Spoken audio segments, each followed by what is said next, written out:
Lloyd had planned to register at the Adventurer Guild that morning. He stood outside waiting, uneasy without the two people who were supposed to come with him. They were late. Then he spotted them, Lyra and Mars, being dragged across the ground toward him. The woman pulling them along stopped in front of Lloyd and looked down at him with cool recognition. The guild receptionist stared at what had become of the two in the span of half a day, visibly unsettled. The woman, Isolde, explained that an unavoidable incident had occurred that morning and that she'd had to interrogate them briefly. She asked Lloyd whether he was their partner. Then she turned her attention to him directly, telling him she had heard rumors about him and that she wanted to know what had brought him to this town. Lloyd had no idea what kind of interrogation this was supposed to be. The scene shifted back to the Grim Guild's interrogation room, not long before. Mars sat slumped at a table with a guard standing watch nearby. Lyra entered and called out to him. When she got close, she realized he wasn't responding. His mouth moved but nothing came out. Isolde, standing apart, explained the situation without urgency. She had used silencing magic on the half-elf. She had no interest in fighting a mage.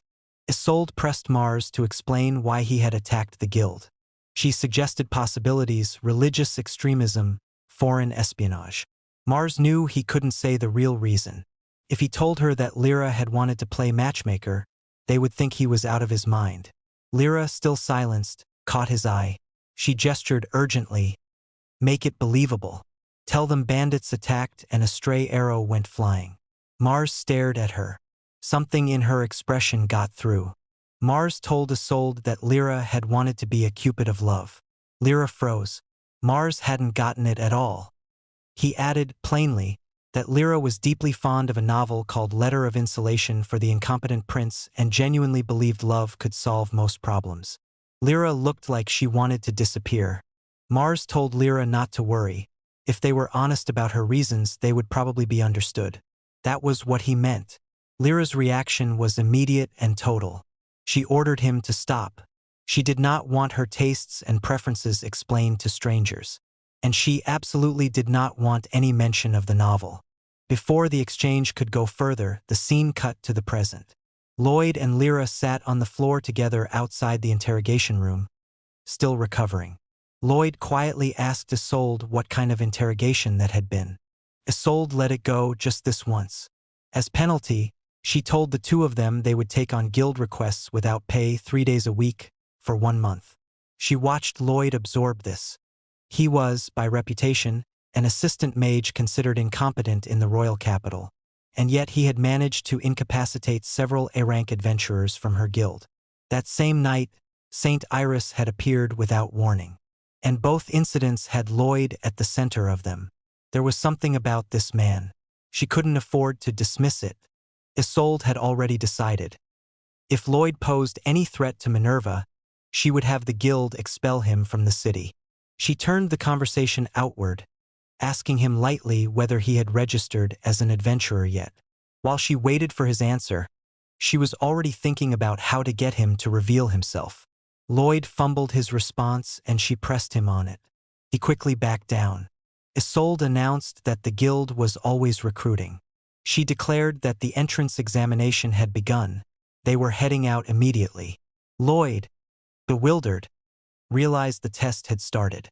He rode in the back of a cart with Lyra, who nudged him out of his slump.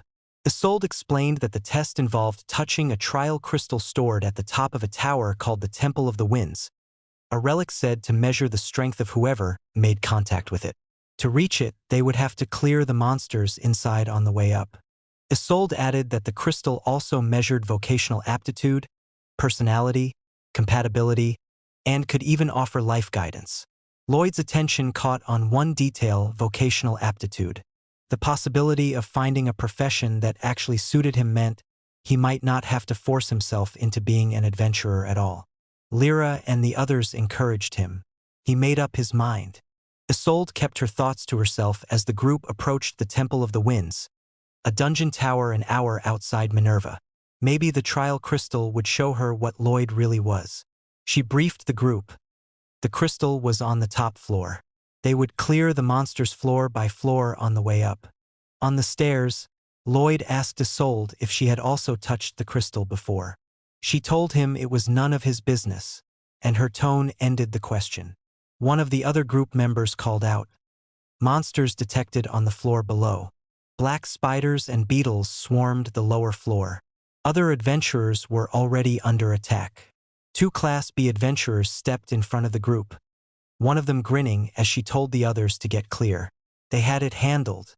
Isolde cut in, asking Lloyd if he knew the core purpose of the Adventurers Guild. She answered it herself.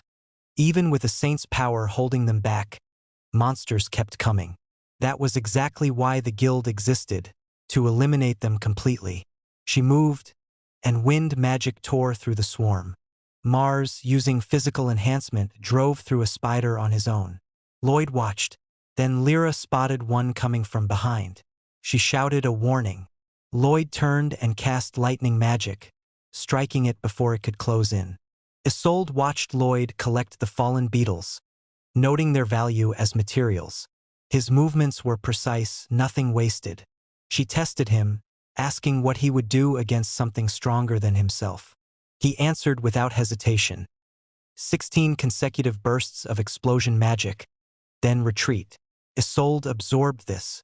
16 bursts of explosion magic, one of the highest tier spells. Most people would be gone after one.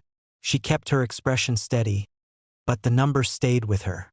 Even as a lie, it was a strange one to tell. Isolde called a rest. She set down a meal she had prepared and put a cup of tea in front of Lloyd, who brightened immediately. Mars mentioned, offhandedly, that he was a descendant of a noble elf family. Isolde refilled his cup a second time without comment. He quietly noted that this felt strangely commoner-like for someone of his background. Lloyd asked if Isolde had made the food herself. Lyra reached for her portion, and Isolde's objection came before she could take a bite. Lloyd had already started eating. He stopped, then finished anyway. He said it was good. Genuinely good. He mentioned it was his first time eating a homemade meal inside a dungeon. Until now it had been nothing but dried meat. Isolde said nothing. Beside her, Mars added that it was remarkable she could fight, use magic, and cook. She accepted the comment flatly. Lloyd asked, almost to himself, whether Isolde was also a noble. She confirmed it without ceremony. Only daughter of the Lord of Minerva. She had to be capable across many areas to honor that name. There was no room for unnecessary consideration. She stood and told the group they were moving again. Lyra fell back slightly and asked Lloyd in a low voice whether the results of his training today had matched what the crystal showed for his vocation. Lloyd looked awkward. He gave a vague, trailing answer. Lyra drew closer and told Lloyd quietly that she had the feeling Isolde was hiding her crystal results. She asked if he was curious. Lloyd was, but about something different. He was more uncertain about how the crystal's assessment would actually be determined for himself. He told Lyra simply that there were things people didn't want others to know. Lyra mulled it over. Then she said there was something she wanted to ask him. They reached the top floor of the Temple of the Winds. The trial crystal sat at the center of the room on a stone pedestal. Isolde told them to hold it and ask what they wanted to know. Lloyd asked about his own ability. The crystal responded. Isolde's assessment appeared first instead. Advanced Magic and Swordsmanship User, Adventurer Rank S. Lyra immediately asked the crystal about Isolde's vocation. The crystal began listing results. Isolde told it to stop. Continued 3rd place Martial Artist, 2nd place Holy Knight. Isolde grabbed at the crystal, demanding it cancel the reading. It moved toward 1st place. She told it to stop. It did not stop. The crystal answered, Baker. The group stared. Isolde stared back at the result, rigid. Lyra and Mars were barely containing themselves. The 2 guardian griffins flanking the room regarded the scene with flat, unreadable expressions. Isolde looked like she wanted the floor to open. No one said anything for a moment. Isolde's expression had gone somewhere difficult to read. Lloyd and the others stood at the base of the stairs below her, uncertain. Then the crystal spoke again, unprompted. It mentioned that Isolde liked sweet things. Lloyd fumbled. Mars said nothing useful. Lyra looked delighted. The griffin moved. It crashed down from its position with enough force to crack the floor. Isolde and the others scattered. The creature filled the room. Lloyd recognized it, a griffin, not a statue. He had assumed the figures flanking the crystal were decorations. The griffin lunged. Someone shouted a warning. Isolde rolled clear of the impact, barely. The crystal bounced loose across the floor. The griffin pulled back and swallowed the crystal whole. Lloyd watched it happen and felt something drop in his chest. The vocation reading, gone before it could reach him. The griffin erupted. A blast of force tore outward, and the room went dark around Lloyd. Lloyd demanded the crystal back and fired lightning magic at the griffin. The bolt struck, but the creature was already moving. It had dodged. The griffin took to the air and the group scattered across the floor. Lloyd pressed forward, landing another hit. The griffin veered but not fast enough, almost. Lyra watched from the side, wide-eyed. Lloyd pushed harder, still a little short. He cast thunder magic. The blast tore through the room. Isolde cut off the questions. They could figure out later why a griffin was guarding the top floor. Right now they needed to end this before anyone got hurt. The griffin fled deeper into the temple. Mars called after it. Isolde noted that off the main route, the temple became a maze. Lloyd apologized for nearly blowing up the tower. Mars, still giving chase, asked the crystal what Isolde's favorite food was. The crystal, still inside the griffin somewhere, answered from somewhere ahead, fluffy pancakes. The group stopped. The crystal had responded. Lloyd asked the crystal whether Isolde's ability rating would still register even without him holding it directly. He had seen others get their results after touching it. He wondered if the connection held. The crystal answered. That question had already been answered. It would not answer the same question twice. Isolde told them flatly to stop hesitating and prioritize keeping people safe. She told them to just ask directly. Lloyd admitted he wasn't sure what to ask. Lyra noted that Isolde looked mortified. Mars asked what magic Isolde specialized in. The crystal answered, wind magic. He asked her favorite animal. The crystal answered, rabbit. Isolde told them to stop looking at her. Then Mars asked her favorite book. The crystal answered, a love novel. Mars asked for Isolde's favorite pairing. The crystal answered, love that crosses boundaries. Isolde told him to stop digging. He asked her favorite genre. The crystal answered, stories of love that transcend borders. Isolde snapped at him to stop entirely. The gap between the group and the griffin wasn't closing. Lloyd cast physical enhancement on the group to close the distance, and they lurched forward at speed, Lyra and Isolde barely keeping their footing. Lyra lost her balance entirely. She screamed that she was going to fall. Isolde, also accelerating beyond what she could control, noted with alarm that this could not be low-level magic. She lunged and grabbed Lyra before she went over. Mars tumbled off the tower edge entirely. Lyra called after him. Isolde muttered that they had just lost their best asset for the chase. Further along the tower, other adventurers were already at the edge of exhaustion. Two of them recognized Lloyd's name and noted that his examiner was the guild master herself. One added that she was the type who frightened off anyone from forming a party with her. Too demanding, too intense. The other thought it was a shame. She was genuine, but no one could keep up. Lloyd finally caught up with the griffin.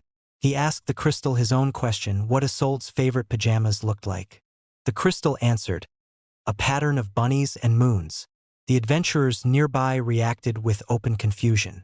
The griffin screamed. Lloyd tackled the griffin, trying to reach the crystal inside it. Isolde cornered the griffin alongside Lloyd. One of the adventurers nearby, a man with a braid, asked her quietly what Lloyd actually was. She told him to take the novices and evacuate. Everyone else out. She turned back to the griffin and told it plainly that this time she was going to kill it. She fired water bullet magic. It struck. Lloyd thought to himself, if he could just get it outside the tower, he could finish this in one hit. Isolde watched Lloyd push toward the crystal with a focus that didn't quite add up. She knew he had been called incompetent in the royal capital, and yet he had handled multiple types of magic, shown precise monster knowledge, and fought well throughout the dungeon. He had arrived in Minerva alongside Saint Iris. And now he was single-mindedly chasing a crystal. Something clicked. She couldn't be sure. But the question was already forming. Isolde seized the trapped figure. Saint Iris, bound and held, and pressed her accusation directly at Lloyd. She told him he had been targeting the crystal from the start. She told him he had exploited Iris's weakness to take her power for himself. Lyra stepped forward and cast silence magic, cutting off further sound. She told Lloyd quietly that Mars had nearly been killed because of this man's actions. Lyra explained, matter-of-factly, that Lloyd had taught her the silence magic a short while ago, and that her strength was in applying what she learned. She had simply extended it to cancel her own sounds as well. She launched herself at the griffin. Lyra's strike connected. The griffin's beak snapped open, and the crystal came loose. Lloyd and Isolde both saw it at the same moment. The crystal hit the floor. Lloyd dove for it, laughing without meaning to, and pressed his hands around it. He asked it for his vocation. The crystal began to answer. Lloyd Sand's vocation is to be Ruby's servant. Lloyd held the crystal overhead, grinning. Isolde sat nearby in the rubble, watching him with an expression she couldn't quite organize. The memory surfaced. A younger Lloyd, sleepless over stacks of notes, explaining to someone he had been studying alchemy. He thought it might help Ruby. The someone, a woman, told him flatly that he was her assistant mage and should do only what he was told. She knocked his notes off the table. Lloyd wailed after them. The woman turned away, quietly certain. He was her assistant mage after all. Back in the rubble of the dungeon, Lloyd sat with the crystal results still glowing in his hands. He understood what it meant. He had to follow Ruby's direction. Everyone had always told him he was useless. He didn't want to keep living that way. He wanted to change. He couldn't understand why it kept being impossible. Isolde looked at him. Lyra saw it first. Lloyd had turned away from her, but the griffin had circled back. She shouted a warning. The griffin dove at Lloyd from behind, claws out, glowing with gathered force. Isolde intercepted the griffin mid-strike, catching its claw with her sword arm. She told Lloyd plainly. The crystal's result was just a suggestion. He was the one who decided what to do with his life. She added, without looking away from the griffin, that she might have made more people smile by baking cakes. But she had chosen this work, and she was proud of that. Lloyd stared at her for a moment. Then he steadied himself and told her his plan. He would push the griffin out of the tower, and she should hit it the moment it cleared the wall. Isolde drove the griffin back toward the opening. Lloyd moved with her. Isolde launched the griffin out with wind magic. The moment it cleared the tower, Lloyd cast thunderstorm magic. The spell tore through the open sky and struck the creature at full force, reducing it to nothing outside the walls. The fight was over. The crystal sat on the floor, intact. Isolde told Lloyd she owed him an apology. She had suspected from the start that he had come to Minerva with some scheme. She had been wrong. Lloyd reacted with visible disbelief. That had been what she was thinking. She told him simply that things were back to normal now. Isolde, still holding the crystal, asked it Lloyd's favorite food. It answered, patofu. She put the crystal down and told him she would treat him to a meal in celebration of passing the adventurer test. Lloyd's reaction was immediate. Outside the tower, Mars and Lyra congratulated Lloyd. The trial was passed. Isolde told the group he could now take guild quests once a week. One of the other adventurers asked if Lloyd was really all right, and whether he wanted to take a guild request together the next day. Before Lloyd could answer, Isolde cut in. Isolde pointed out that tomorrow was Sunday, her day off. She added, with careful casualness, that she usually spent that day adventuring. The others saw through it immediately. She very clearly wanted to be invited. Lyra asked Lloyd if they could follow elven tradition and join her. Isolde relented with minimal resistance. Lloyd asked her to bake him a cake. She declined that part. Walking back, Lloyd thought to himself that this town might actually work out. Mars and Lyra fell in step behind him. A few days passed. At an inn in Minerva, Lloyd was humming to himself while cooking. A fresh egg omelette with tomato ketchup, consommé soup left to sit overnight, homemade bread. He carried it out cheerfully. Lloyd set out the meal for Iris. She wasn't there. The head maid explained that Iris had gone out early to practice magic, and that the head maid had already brought her sandwiches. Lloyd stared at the empty seat. He asked about his morning menu. The head maid, Safiria, noted that Iris had become noticeably more active since arriving in Minerva. She thought it might be due to that mage's influence. A man sitting across from her, Nero, went still. He asked Safiria to stop eating and tell him more. Safiria explained what she knew. On the first night they arrived in Minerva, Iris had slipped out alone and met a man named Lloyd. She noted that the two had grown close, and that Iris was looking forward to seeing him again. Nero asked what Lloyd looked like. Safiria described him. Dark hair, tall, plain face. Nero's composure cracked. He demanded to know why this was the first he was hearing of it. Safiria pointed out that he had never asked. Nero called that the behavior of a swindler. Nero declared that he would join the next escort assignment. He said Lloyd's name with a particular kind of focus. He was looking forward to the meeting. The head maid tensed. For a saint's escort, she noted quietly, 2 guards would be required. 1 week earlier at the Adventurer Guild, Lloyd turned in a collection request, 40 goblins and 20 red boars, and received 3 gold coins in reward. The receptionist noted the mission usually took 3 days and asked how he had finished it so fast. Mars and Lyra presented themselves proudly as elite adventurers. Under their breath, they admitted to Lloyd that they had mostly just stood still while he handled everything. He told them to leave that part out. Back at the guild entrance, Isolde was waiting. She was carrying an enormous cake. Her subordinates had found out she liked to bake, and they had asked for some, so she had made enough for everyone. She told Lloyd directly. He needed to complete at least 1 request on his own. Lloyd protested that he had plenty he wanted to do. Isolde told him he was still looking after Lyra and Mars. She told him a slow life meant making time for himself. Lloyd thought about it. Around him, his daily routine had quietly filled up. Morning meals, laundry, cleaning. He felt good about it. Lyra told him he was too dependent on Lloyd for everything. Lyra and Mars put in a dinner request for red boar curry that evening. The next day in the Great Forest Vid. Isolde's words were still with Lloyd as he worked through his solo commissions. He had taken on several already, but found himself wondering what a slow life was actually supposed to look like. He had just finished a request to subjugate 100 goblins, a 4-night, 5-day job, and it was barely morning. He decided to aim for 3 completed tasks today and take a quick lunch break. A small figure appeared beside him. A girl with small wings, pointing out that recovery magic would let him skip rest entirely.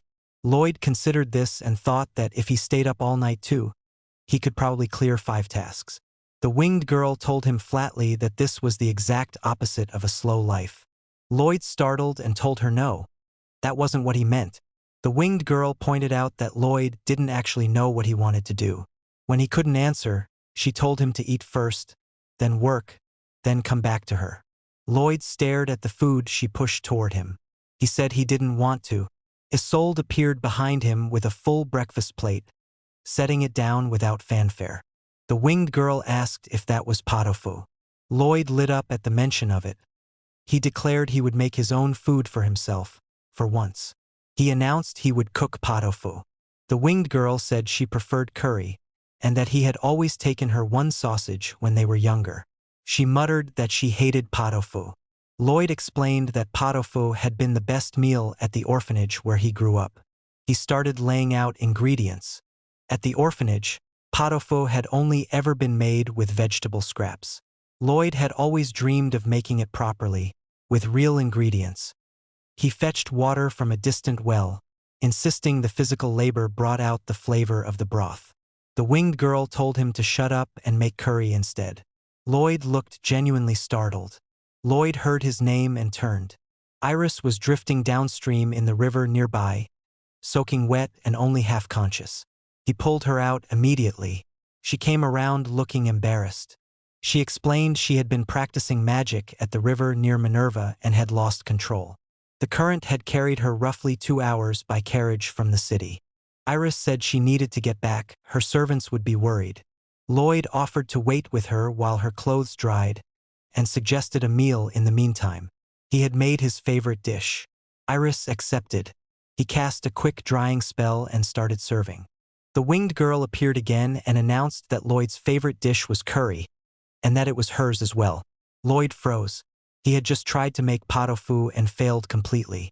He slumped over the ruined pot, calling himself useless. Iris looked at him carefully.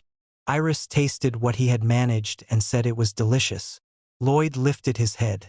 She told him his cooking was very good. He thanked her quietly. Iris asked about Ruby. Lloyd explained she was his childhood friend, a mage who wanted to become the greatest alchemist in the kingdom.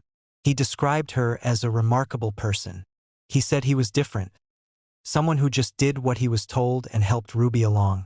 He said it without bitterness, but something in the way he said it was heavier than he intended. Iris told him that being someone who helped others was something to be proud of. She added that even now, after the split, the fact that he had supported Ruby remained true. Nothing could take that back. She said that to succeed at anything, people needed others. The winged girl watched Lloyd's expression shift. Lloyd told Iris he had thought leaving Ruby behind would fix things. Coming to Minerva had shown him that wasn't how it worked.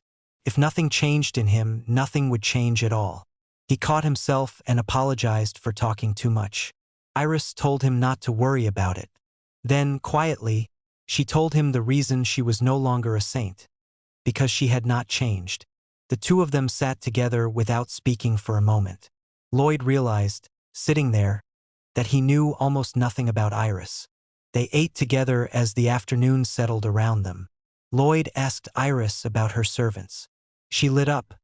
She spoke about Nero making elaborate breakfasts that no one ate because she was already gone, and about Sephilia eating all of it instead. She was clearly fond of them both. Lloyd said he wanted to hear more. Iris smiled. Then a voice came from the trees. Someone had found them. Nero and Sephilia emerged from the treeline. Nero's expression was fixed and barely controlled as he watched Lloyd and Iris sitting together over a shared meal. Sephilia stood beside him, unreadable. Nero asked what Lloyd was feeding Iris. Tururu, Iris's head maid, arrived shortly after, having tracked Iris down from further downstream. She introduced herself to Lloyd and explained she had come to deliver something Sephilia had left behind. She noted with flat disapproval that Iris had been washed even further down the river than usual today. Iris apologized. Tururu noted that Nero and Sephilia had apparently gotten separated from each other on the way. Tururu told Iris firmly that she had already warned her to stop practicing advanced magic unsupervised.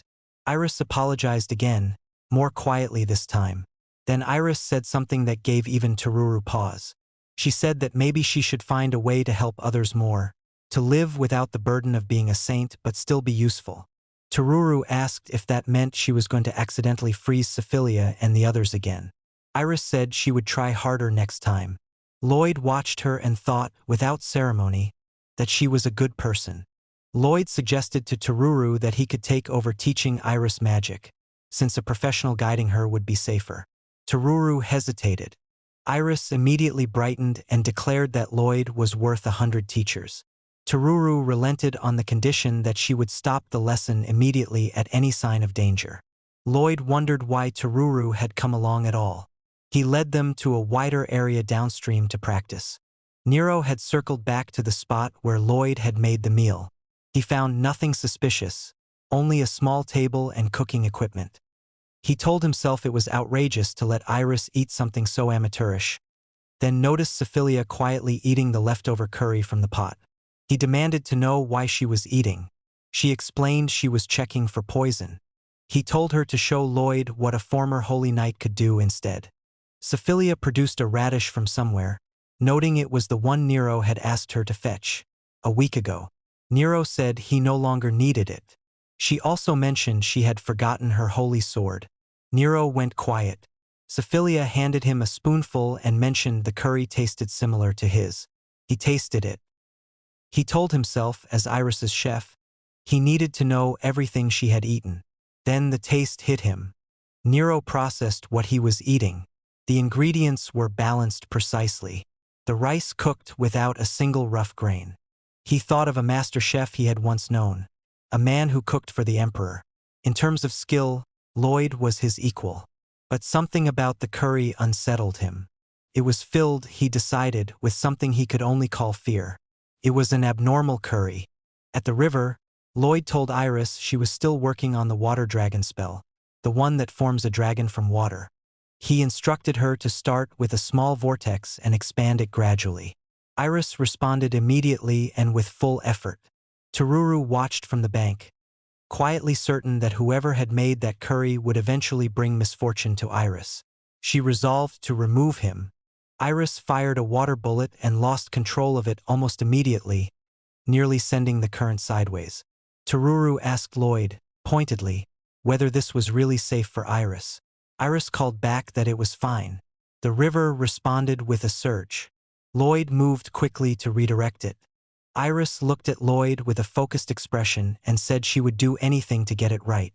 Lloyd told himself he would stay with her until she managed it. He thought back to when he had first learned the water dragon spell.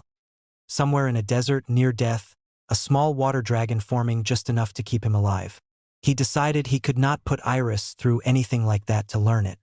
Toruru confirmed the downstream area was clear. She noted that Iris was keeping well away from the river's edge. Nero approached Lloyd from behind, announcing he had no choice but to get rid of him here. Syphilia was already moving on Toruru's order. Nero told her to show Lloyd what she was capable of. Syphilia drew the radish and struck with it.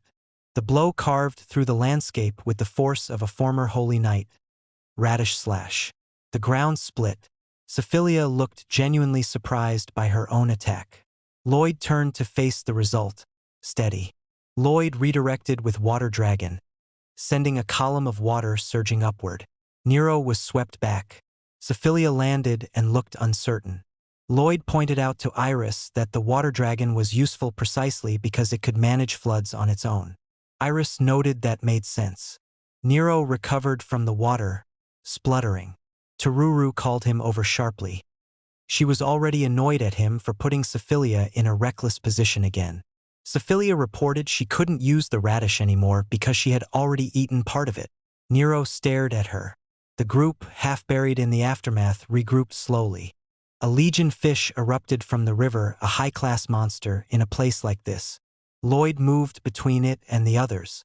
He fired a flame arrow into the swarm, scattering part of it. The swarm pressed back. Lloyd noted that the legion fish would not stop until every last one was destroyed, but explosion magic or lightning magic would hurt the people around him. He held his position and kept the swarm from breaking through. Iris stepped forward. She said she would help. Iris cast Ice Spear into the water. The ice spread across the surface, but the fish swarm had already found a gap. One came for Iris directly. Lloyd called out. Toruru moved to intercept. Toruru threw herself between Iris and the fish, taking the hit. She hit the ground and did not get up immediately. Iris reached her side. The swarm regrouped. Lloyd pulled back to cover the opening, noting that using ice on the water had caused the freeze to spread too wide. He braced. The fish came at Toruru again. Iris threw herself over Toruru to shield her. The swarm broke around them, scattering ice and debris. Lloyd, Nero, and Syphilia stared. Toruru stared up at Iris. Nero drove into the remaining swarm, shouting at the fish to stop defying the chef. He and Lloyd fought the last of the swarm back together while Syphilia covered Toruru and Iris. Lloyd called out to ask if the two of them were all right. Nero answered that they were, but there was still something in the water. Toruru lay on the ground, visibly shaken. Iris knelt over her, expression tight. She looked at the water. A shape still moved beneath the surface. Iris raised her hands. Iris summoned a water dragon. It rose out of the river fully formed, large and controlled, and struck the remaining monster clean. The water settled. She had done it. Iris stood in the shallows, breathing hard. She said plainly that she did not want anyone to get hurt, and that she could not simply stand back and watch. Lloyd, Nero, and Sophilia all looked at her. Teruru's expression, still on the ground, shifted. The water dragon dissipated. The river calmed. Iris swayed slightly but held her footing. Lloyd watched her, quiet. She had succeeded. Someone cried out Teruru's name. The girl had been thrown to the ground by the impact of the battle, and Iris reached her first, dropping to her knees and pulling Teruru into her arms. She checked her over urgently, relieved when Teruru gave a dazed but conscious response. Nearby, one of the others murmured that Iris-sama's magic was truly beautiful. Lloyd stood a few steps back, watching Iris cradle the smaller girl. Iris looked up with a wide, open smile, unbothered by the chaos around her, entirely focused on the person in her arms. Lloyd held that image in his mind. He had learned magic to protect himself. Iris had learned the same craft to protect the people around her. The difference settled in him quietly. Iris turned toward him, still flushed from the effort, her smile unguarded. Teruru peeked out from beside her, equally pleased. Lloyd watched them both and thought, simply, that she was incredible. Lloyd called out to the other young man, who turned to face him. Lloyd held something out to him without ceremony, and the other accepted it. He then thanked Lloyd for saving his life and apologized for attacking him without warning earlier. Lloyd gave a short, easy acknowledgement. It was nothing worth dwelling on. Then he held up the item he had been carrying. A large, freshly caught legion fish, its scales still gleaming. He announced that it was fresh. The other young man stared at it and slowly worked out what Lloyd was suggesting. A legion fish sashimi platter. Lloyd referred to him by name, Lloyd-sama. The masked creature rushed in demanding to know if Iris-sama was hurt, voice sharp with alarm. Lloyd waved it off, insisting he was not as skilled as they were making him sound. The two attendants, composed where the creature was not, expressed their gratitude for his care of Iris-sama and told him they would repay the kindness one day. Then Iris moved. She stepped forward and pulled Lloyd into a hug, gripping him tightly. The attendant watching went still. Lloyd froze completely. Iris was very close, looking up at him with wide, earnest eyes. She told him thank you. Lloyd's expression went blank with shock, every coherent thought leaving him at once. Lloyd crouched at the water's edge, still processing what had just happened, and thought that he was very glad he had agreed to teach her magic. Behind him, a massive pillar of force detonated against the rock face. Iris, still burning off energy, driving her magic into the stone with full force. The impact cracked the ground and sent debris scattering. Her attendants watched from a safe distance. Later, the group gathered around the cooking equipment. Lloyd set the legion fish down on the surface. He noted its name plainly. One of the attendants stared at it and pointed out the obvious problem. Legion fish were high-class monsters. They did not normally appear anywhere near Minerva. Lloyd paused mid-bite and told the others to wait. He had been living in Minerva for some time now, he said, and in that time he had already dealt with a sandworm and a griffin, both high-class. The others reacted with visible alarm. Iris said carefully that she wished it were just coincidence, but she did not believe that it was. The other attendants stated plainly that this was not a normal situation. Lloyd mentioned that the griffin had appeared at the Temple of Winds specifically.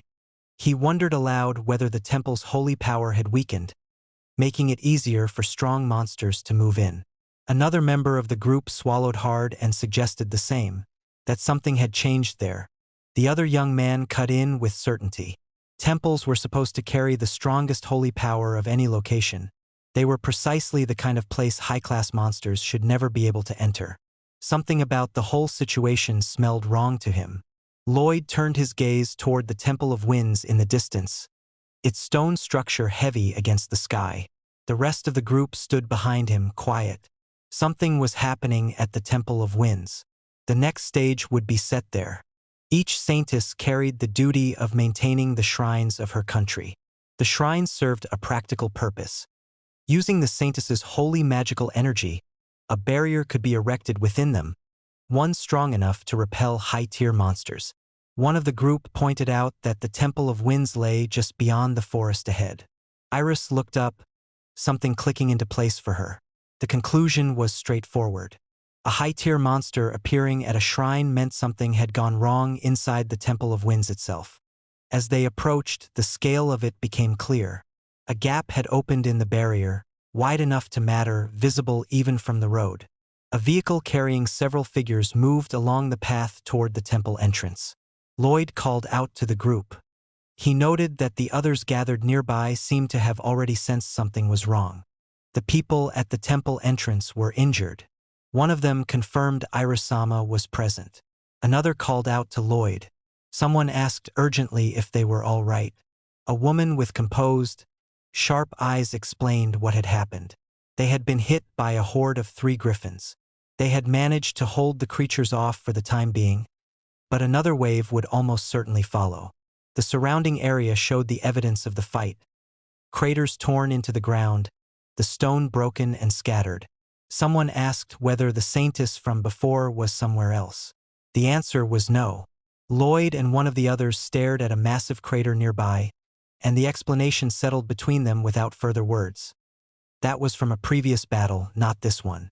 One of the women said there was no way around it.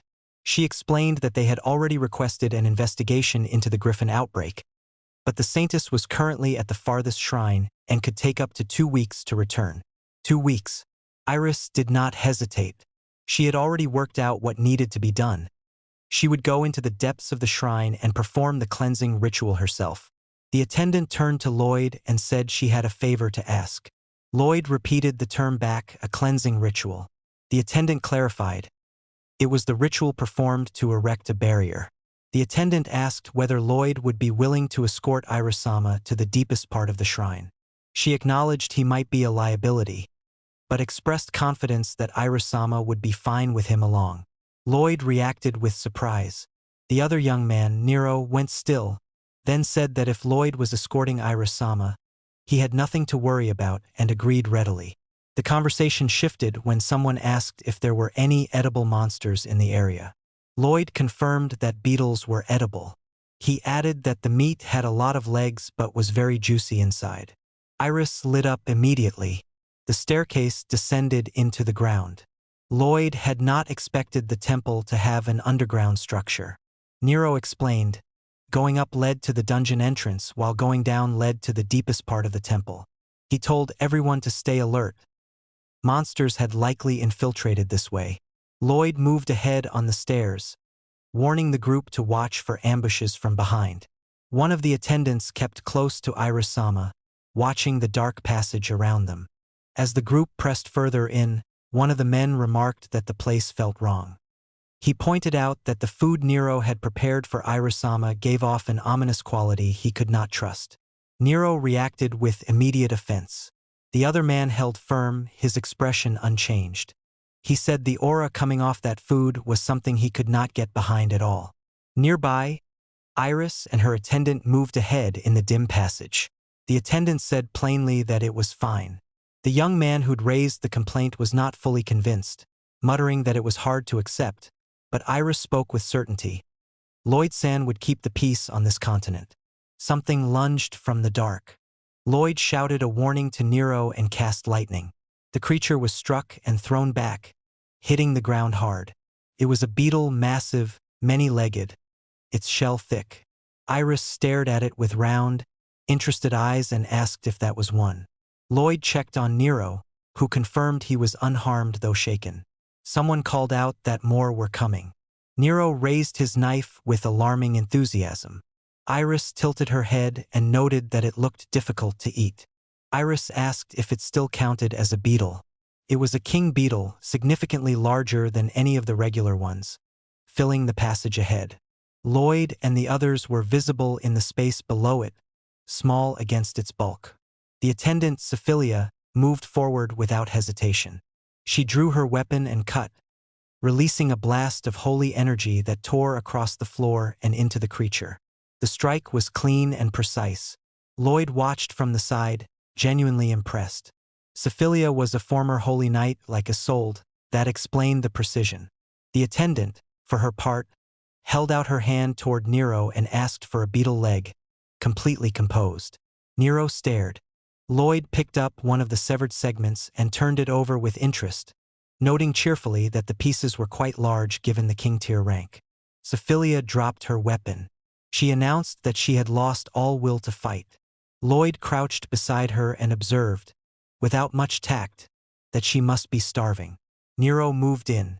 He explained that removing the slime coating and applying strong spices would handle the smell. He got to work immediately, enthusiasm fully restored. The attendant's hand shot out.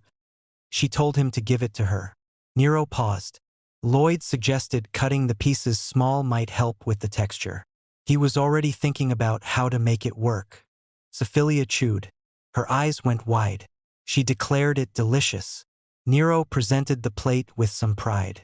Lloyd looked genuinely pleased, marveling that beetles could actually taste this good. The mood broke when someone ran in urgently, calling Lloyd's name. Bad news. A large horde of high-tier monsters was moving toward the temple. The group outside would not hold. Iris turned immediately. There was no time, they needed to move now. As they walked, Nero fell in beside Lloyd and acknowledged, grudgingly, that the food had been good, though he would not fully recognize Lloyd's skill until he understood the secret behind that flavor. He also said he wanted to learn how to cook beetle meat himself. Lloyd smiled and missed the point entirely, wondering if Nero was simply particular about ingredients. The man reporting the crisis stood with Lloyd, pressing him urgently. The barrier had to go up immediately. He was speaking from the middle of the attack zone. A massive horde of high-tier monsters was closing in and the defenders outside would not last. Iris called for everyone to move quickly. As they walked the corridor toward the ritual chamber, Nero fell in beside Lloyd and told him plainly that the food had been genuinely good.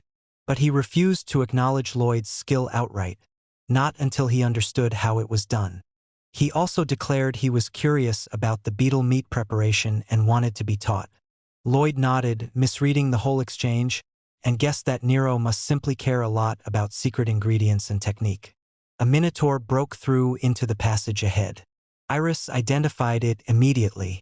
The creature was enormous, hunched and heavy, and it moved fast. Lloyd and the others braced. Iris stepped forward.